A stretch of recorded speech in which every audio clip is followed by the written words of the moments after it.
And today I'm going to talk all about colour. Yeah, I'm going to talk all about colour and the colour wheel. And the reason I am doing that is because back in the day when I started my creative journey, I started from when I was about 6 years old making dolls' clothes at my grandma's house. Hello, Susan. Um, and I ended up going to fashion college.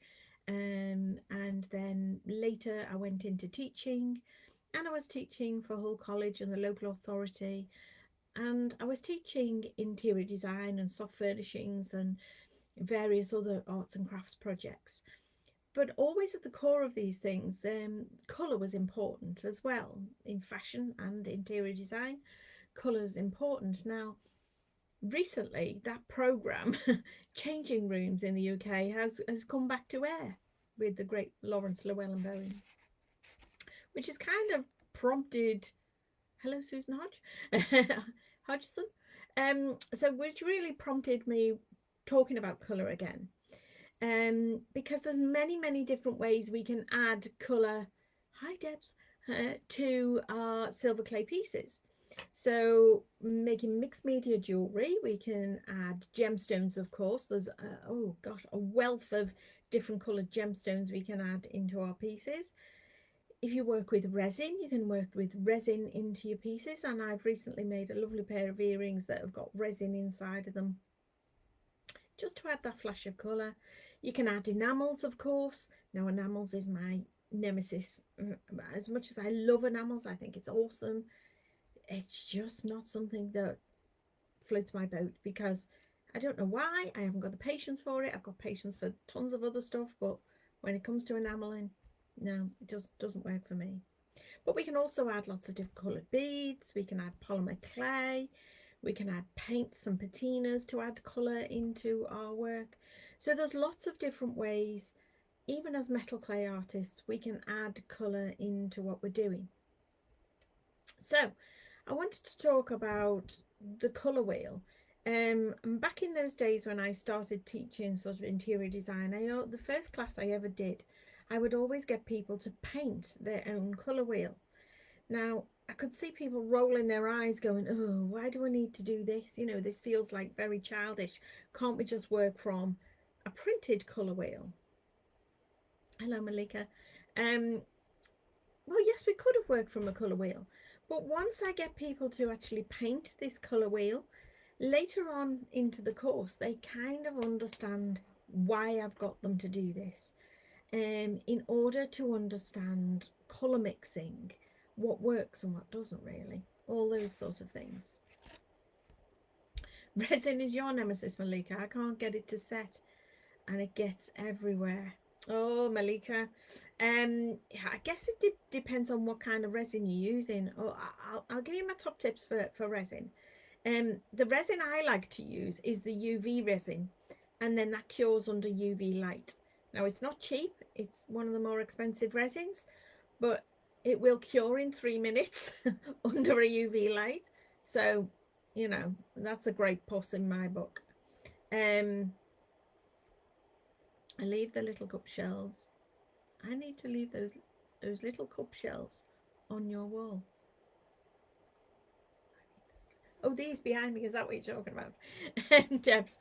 Um, and the other thing with resins, if you're using the two-part resins, they do need a lot of mixing. Now, you know, they generally they're used in equal quantities. Now, that will really depend on the brand of resin you're using. Some of them are equal quantities and some of them 2 to 1.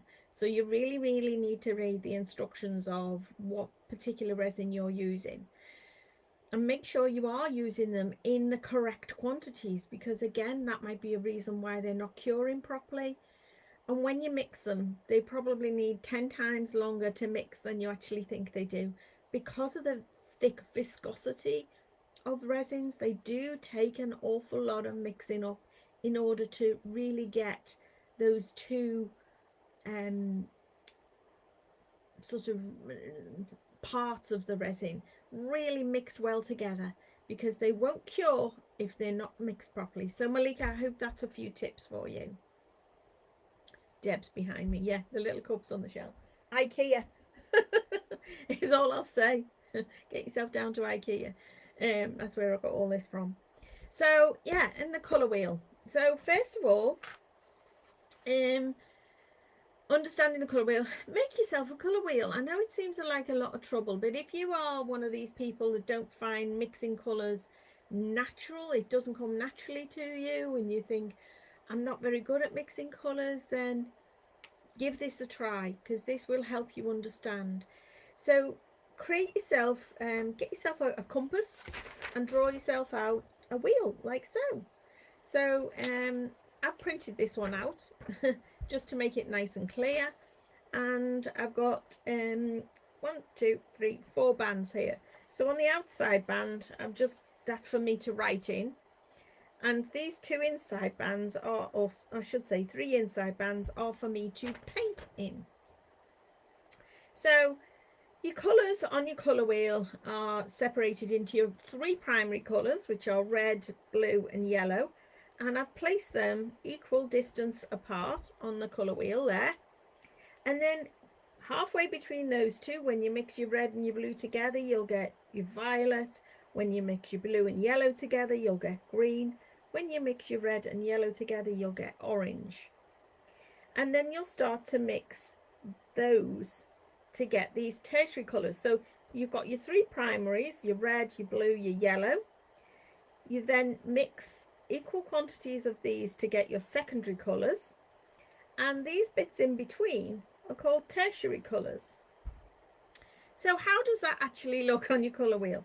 Well, I've got 3 bands here, and the reason I've got 3 bands is I would start with the middle band here, put in red paint, go and get yourself some red paint, and paint red paint in this block, blue paint, blah blah, yellow paint in here, and then mix those paints in equal quantities to create your secondary colours. And again, once you've made your secondaries, you're going to work into creating those tertiary colours. So this band of colour is called your hue. So it's basically your equal colour. Could you suggest a brand for UV resin?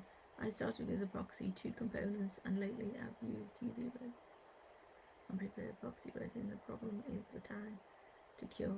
Okay, I do like the UV resin, and I get my UV resin from Metal Clay, metalclay.co.uk.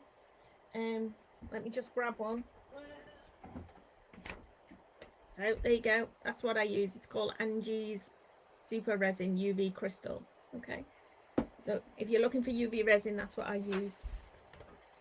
Okay, so we've got the hues, which are this colour, this band here.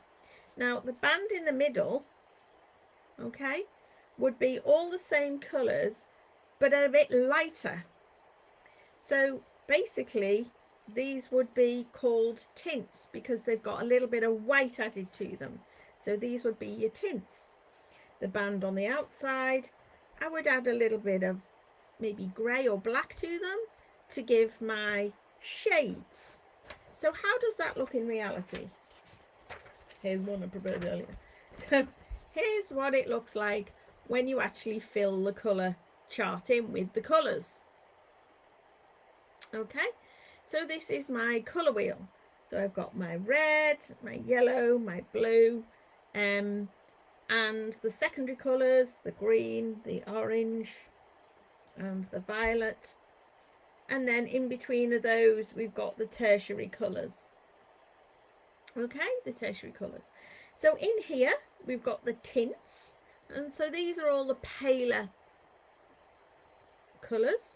And on the outside, the darker, which are the shades. So when you are painting and mixing colours together, all I'm going to do is use my 3 primary colours, black and white, and they will make everything on there. Okay, that's all you need to do. 3 primaries, black and white. Now when you are mixing colour, always start with the lightest colour. So if you're making tints, you start with a white and then you would add your colour to it. So for example, yeah, so our red here. So I would start with the white and I'd add a tiny fleck of red into the white to create the pink. Okay. Now, if I wanted to create the shade, I start with the red colour and I would add a tiny bit of black to it to get the shade. So it's the same red, start with red, and then I would add the black to create the shade. And it is only a tiny bit of colour. So white will always be, or the lighter colour will always be the prominent. The darker you add very little of to create the shade or the tint. I hope that makes sense. Now once you've got your colour chart, you know, how do you know what goes with what? Well, we've got warm colours. If I just, hang on, you just have to bear with me a second. So our warm colours on the colour chart. Ooh. Warm colours on the colour chart. Go there. I need another pair of hands here, hang on. Warm colours on the colour chart are these, sort of this half of the colour chart or colour wheel in the warm colours. So these are the colours of the sun, of fire. They're uplifting, they're bright, they're happy, they're fun, they're energizing.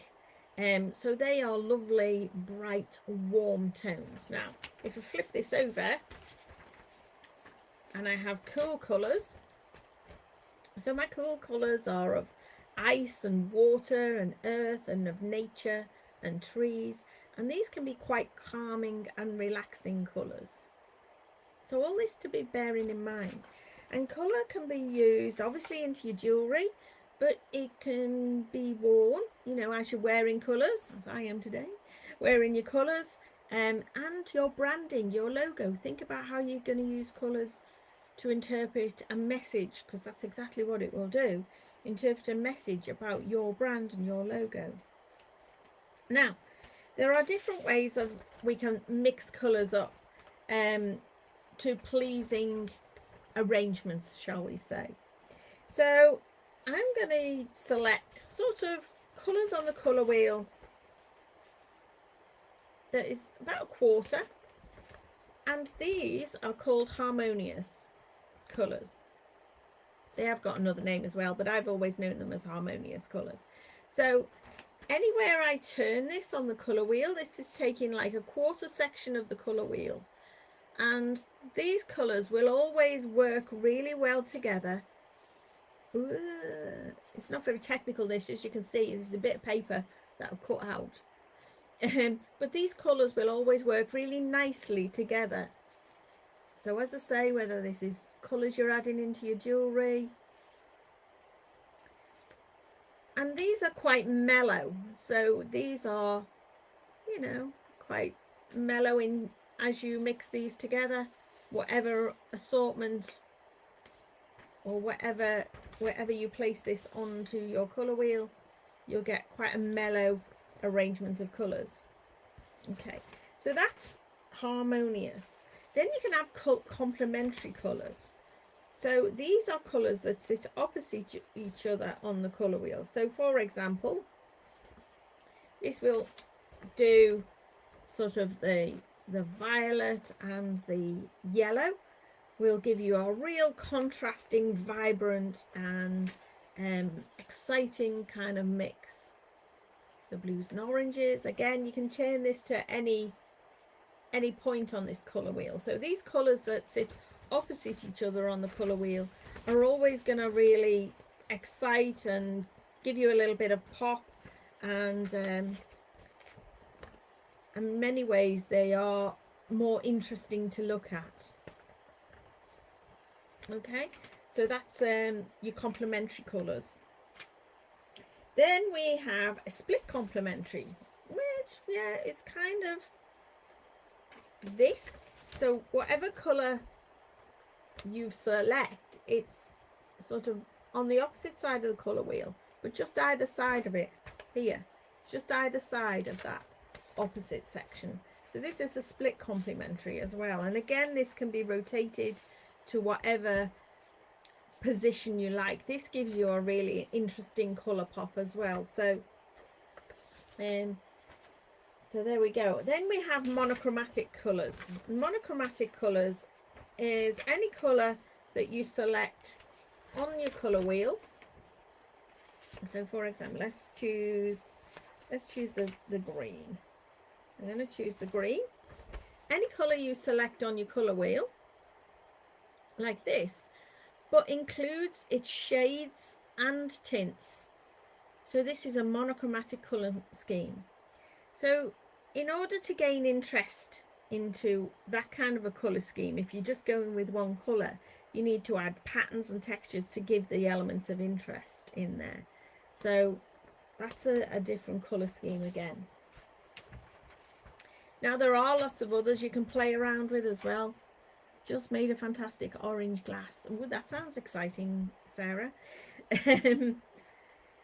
So you can play around with colour no end of times, but you know, it's only by playing with colours and seeing what really pleases you will you know what's going to work. There are lots and lots of other options as well. If you think back to the days of the crazy days of the kind of 60s, when we were mixing all sorts of wonderful pinks and purples and goodness knows what ever's together, and oranges, and they kind of shouldn't have worked, but they did at that time. So colours certainly give you fashions and designs. There are fashionable colours. I know sort of the blues and golds at the moment are a big fashion thing. There's blues, golds and emeralds, which are quite prominent in the shops at the moment. If you go and have a look, I think they're very prominent in you know, in furnishings. So yes, and in clothing as well, there will always be colours that will work better than others. So think about how colours are going to affect mood, how they affect what you're wearing, how they're affecting your brand. So lots of things to think about here with colour.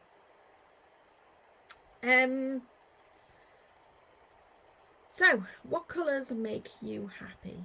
Yeah, let me ask that question. What colours make you happy? Do you have a favourite colour? I have favourite colours. I used to have favourite colours. Red was my favourite colour, always my favourite colour, which is why I had red hair for an awful long time. But at the moment, I'm very much into turquoise and greens. I wore bottle green at school. And so for a very long time, my school uniform, which was bottle green, I hated bottle green, but right now I'm loving bottle green, and I'm loving turquoise as well. So they're some of my favourite colours at the moment that I'm working with. So green, nice. I like the sound of that. So I'm loving to see your orange glass, Sarah. You'll have to show us that and post that. Show me all about it.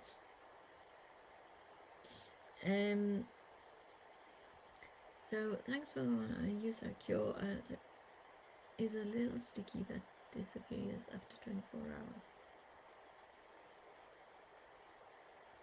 So if you're having problems, as I say, we're back to the resin. So if you're having problems with resin and it disappears, are you sure you're using resin? I've never known resin disappear. Hi Linda. Hi. Oh, blacks, hot pinks, reds and purples. But with silver blue colour. Nikki says she wore bottle green as a school uniform as well. Yeah, I had the most horrendous school uniform. It was bottle green skirt and bottle green cardigan and bottle green socks we had to wear, and we had to wear bottle green knickers because we had to wear knickers for PE. We couldn't wear shorts. And then we had a pink and white striped shirt to go with the bottle green, and the tie, which was bottle green with a pink stripe in it. It was weird. But yes, that was my school uniform.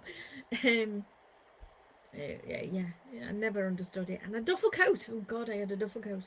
Bottle green duffel coat. Everything had to be bottle green. Um, well, yeah, that's colours. There's lots of colour theories as well, and I might go into that on another occasion. I'm going to keep this short for today, but I hope you like working with colours and will give colours another look, and perhaps include colour more into your work and think about it with your branding and what it says and what it means and what sort of statement it puts out with your colours. Susan says, I really don't like dark purple and yellow together. Don't mind the paler colours together though. Okay, well, you know, everybody has their own likes and dislikes, but whatever works for you, doesn't it? So yeah, there we are, colour. So I'm going to keep it short today. Again, that's about as much as I'm going to say, thinking about how you add colour and where you want to add colour into your work. Just set that aside. I know it's been a few weeks since I've been on here, and I should have been with you last week and I wasn't, but when I started this little chat group way back in March, I couldn't have envisaged what was going to happen, because I kind of thought business was going to fizzle out and die. However, as we're starting to lift out of the pandemic, things are really starting to pick up pace. And I seem to remember right at the start of this, I said I was going to do this for a year. And I will carry on, but I'm not going to be able to carry on doing this every single week. I'm certainly not going to be here next week, because I've got something very exciting happening next week. And that is, this time next week, I'll be at my son's wedding. My son is getting married this time next week, next Wednesday. He's having a registry officer wedding on the Wednesday, and then on the Saturday we're having a lovely big family celebration in a beautiful venue, and it's all going to be really wonderful. And it's a whole weekend. It's Friday to Monday. It's going to be a whole weekend of fabulousness. So I'm really excited and looking forward to that. So I won't be here next week, and then the following 2 weeks Stephen and I are having a little bit of a holiday. A little break away. So that's then. Ooh. And then there is one day we can do right at the end of the month, which I'll come back to. And then as we go into October, things have just picked up pace, as I say, because we're getting back into normality. And so many things have been pushed back and pushed back and pushed back. I've got requests for teaching coming out my ears now. So I've got teaching private one-to-ones, I've got studio teaching, I'm teaching at other venues, and then I've got so much going on. I'm having trouble keeping up with myself, to be honest. And then again, I've got another holiday. I know it sounds greedy, but this is just because holidays got pushed back. I've got another holiday coming up at the end of October. And then I go into shows I've got coming up, and then I'm going into a diploma that I'm doing. So I don't know when I'm going to fit in another one. I will get one in at the end of the month, but I think what I'm going to do from now to the end of the year is I'll do my very best to come on at least once a month. It may not be live, it may be a recorded video, because I'm going to shoehorn it into whatever time I can do something, and then come back to you then. So I hope that's all right with you all. But yeah, it's been an exciting and fun time giving these little talks, and I hope you continue to join me again. I am putting them on my website, so if you've missed any, if you get onto my website, you can go and find all the previous little chit chats I've done as well. You can see them all listed. So thank you again for joining me. I really appreciate your support. I've got lots and lots of things happening over the next couple of weeks and months, which are quite exciting. So I look forward to coming back to you and seeing you all again soon. So thank you for today. I'll see you again. Bye for now.